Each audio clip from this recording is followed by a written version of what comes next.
वो अब कभी सिर्फ कल की रती शहर की वही गली, वही पुरानी दुकानें और वही सुबह का शोर।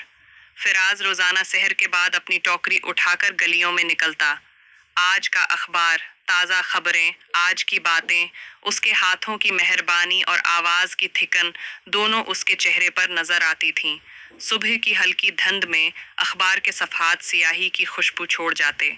लोग आते, तेरा पढ़ते, हिनसते, खामोश होते और फिर शाम तक वही अखबार किसी डब्बे में चला जाता, जैसे हर दिन की बातें वक्त के हाथों बेकार हो जाएं। फिराज की दुकान के सामने एक चौखट थी जहां एक बालकोनी खुलती। इस बालकोनी में अक्सर एक लड़की बैठती, सादा सा लिबास, दोपटा सर पर, मगर आंखें ऐसी गहरी कि जैसे किसी किताब के बेहर्फ सफ़हात को समझ रही हूँ। इसका नाम आमीना था। वो घर के अंदर से अखबार लाती, लंबी खामोशी से इसके एक एक सफ़े को टहनी हुआ में महसूस करती, फिर आहिस्तगी से उसे फाड़ कर एक तरफ रख देती। फिराज ने कई दिन खामोशी से उसे देखा। हर रोज उसकी आवाज में वही रवायत, मगर दिल में एक उलझन। आखिर एक दिन उसने हिम्मत की और आहिस्तगी से पूछा, बीबी, आप अखबार क्यों फाड़ देती हैं? पढ़ना तो जरूरी होता है। आमीना ने एक लम्हे के लिए बाहर की तरफ देखा, फिर मुस्कुराकर जवाब दिया, मैं खबरें पढ़ती नहीं, मैं वक्त देखती हूँ। हर सफ़ा एक दिन की निशानी है, कभी खुशी, कभी गम। मैं मालूम करती हूँ कि लोग कैसे बदल रहे हैं। ये अल्फाज फिराज के लिए किसी झटके से कम न थे। उसने पूछा, अजीब बात है, लोग तो हर दिन बदलते हैं, फिर अखबार कैसे रद्दी बन जाता है? आमिर गुस्से को हाथ में लेकर कहा, बातों का हुस्न तब तक रहता है जब वो खुलूस से बोली जाए, वरना सियाही तो रह जाती है, मगर मतलब धंधला जाता है। इसीलिए बहुत सी बातें और बहुत से चेहरे कल की रद्दी की मानंद हो जाते हैं, जब अंदर की सच्चाई ना हो। वो दिन से दोनों के दरमियान गुफ्तगू शुरू हुई। सुबह तवील हो गईं, कभी फसल के बारे में बातें, कभी शहर के बदलते मौसम, कभी खामोशी में बैठकर एक दूसरे की यादें शेयर करना।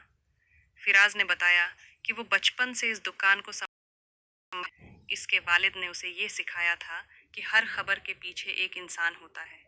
आमीना ने बताया कि वो मुसव्विर है, वो तस्वीर बनाती, चेहरों के बजाय एहसासात को कीनूस पर उतारती।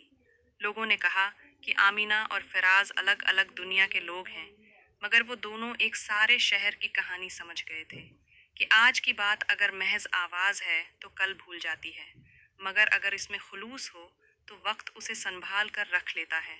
एक दिन शहर में बड़ा हंगामा हुआ, बाजार में आग लगी, लोग भागे, अखबारों के सरख सरख उन्वानात थे। फिराज का दिल डूब गया। उसने देखा कि वही अखबार जिन्हें लोग छाप कर फेंक देते थे, अब लोगों की मदद के लिए इत्तला दे रहे थे, अमदादी मराकज़ बता रहे थे, लापता अफराद के नाम लिख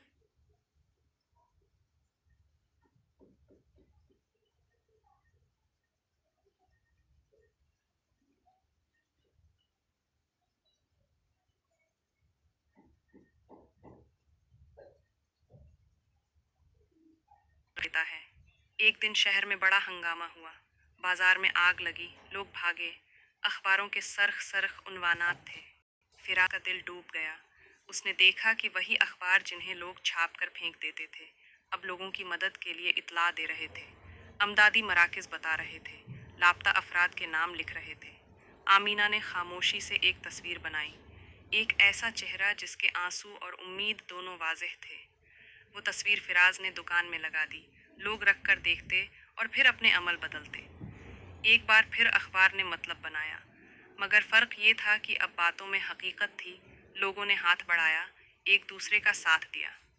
आखिरकार जब सब कुछ ठीक हुआ, फिराज और आमीना एक शाम अखबार के कागजात को जमा करके पते के डर में न डाले, बल्कि एक अलमारी में रख दिया।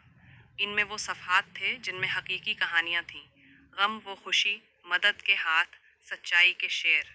आमीना ने कहा, ये सफ़हात हमारे लिए नहीं, ये शहरों की यादें हैं। अगर हम इन पर नज़र दोहरा कर देखें तो पता चलता है कि हुस्न वो नहीं जो रंगत में हो, हुस्न वो है जो वक्त में भी कायम रहे।